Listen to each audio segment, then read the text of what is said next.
உலகின் மிகவும் சக்தி வாய்ந்த இராணுவமான அமெரிக்க இராணுவத்தை வழிநடத்தும் தலைமை பொறுப்புக்கு பெரிய அனுபவம் இல்லாத பீட் ஹெக்ஷேத்தை அதிபர் ட்ரம்ப் நியமனம் செய்த போதே கடும் கண்டனங்கள் எழுந்தன. இந்நிலையில் கடந்த வெள்ளிக்கிழமை நடந்த செனட் வாக்கெடுப்பில் அமெரிக்காவின் இராணுவ அமைச்சராக பீட் ஹெக்ஷேத் தேர்ந்தெடுக்கப்பட்டுள்ளார். அமெரிக்க இராணுவத்துறையில் சுமார் 3 மில்லியன் ஊழியர்கள் பணிபுரிகின்றனர். கிட்டத்தட்ட 849 பில்லியன் அமெரிக்க டாலர்கள் இராணுவத்திற்காக ஒதுக்கப்படுகிறது. இவ்வளவு பெரிய பொறுப்புக்கு பொறுப்பில்லாத ஒருவரா என குடியரசுக் கட்சி உறுப்பினர்களே எதிர்ப்பு தெரிவித்தனர்.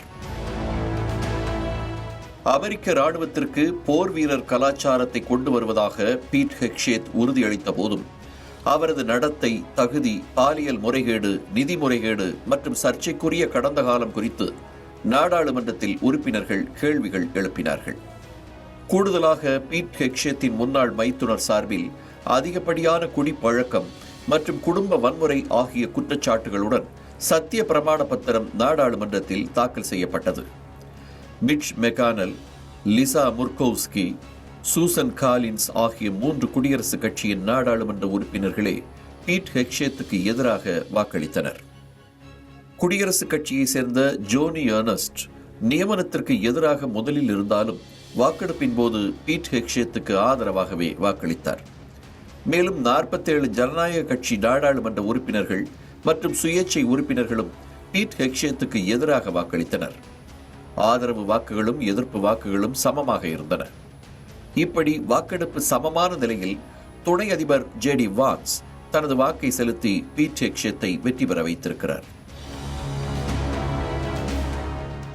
முன்னதாக இராணுவ அமைச்சராக ஹெக்ஷேத்தின் தகுதிகள் என்ன என்று எழுப்பப்பட்ட கேள்விக்கு போர், மரணம், தகுதி, தரம் மற்றும் தயார் நிலை அதுதான் தமது வேலை என்றும் பாதுகாப்புத் துறையின் கவனத்தை அமெரிக்க இராணுவத்தின் வலிமைக்கு திரும்பச் செய்வதாக உறுதியளித்தார்.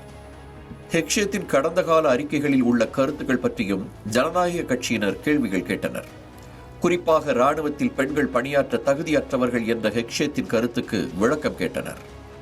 அதற்கு தனது கவலை போரில் பெண்கள் அல்ல, மாறாக இராணுவத்தின் தரத்தை பராமரித்தல் என்று ஹெக்ஷேத் பதிலளித்தார். அமெரிக்காவில் உள்ள 2 இராணுவ வீரர்களுக்கான அமைப்பில் தலைமை பொறுப்பில் இருந்தபோதுதான் பீட் ஹெக்ஷேத் மீது நிதி முறைகேடு சம்பந்தமான குற்றச்சாட்டுகள் எழுந்தன. அதற்கும் நாடாளுமன்றத்தில் முறையான விளக்கத்தை பீட் ஹெக்ஷேத் சொல்லியிருக்கிறார். மேலும் பாலியல் வன்கொடுமை குற்றச்சாட்டுகள், பெண்கள் மீதான பார்வைகள் மற்றும் குடிப்பழக்கம் ஆகியவற்றை குறிப்பிட்டும் ஜனநாயக கட்சி உறுப்பினர்கள் கேள்வி எழுப்பினர். தாம் சரியான நடத்தை கொண்டவர் இல்லை என்பதை ஒப்புக்கொண்ட ஹெக்ஷேத் அதை திருத்திக் கொள்வதாக தனது கிறிஸ்தவ மத நம்பிக்கையின் அடிப்படையில் நடத்தை பற்றிய கேள்விகளுக்கு உணர்ச்சிகரமான குறிப்புகளோடு பதிலளித்தார்.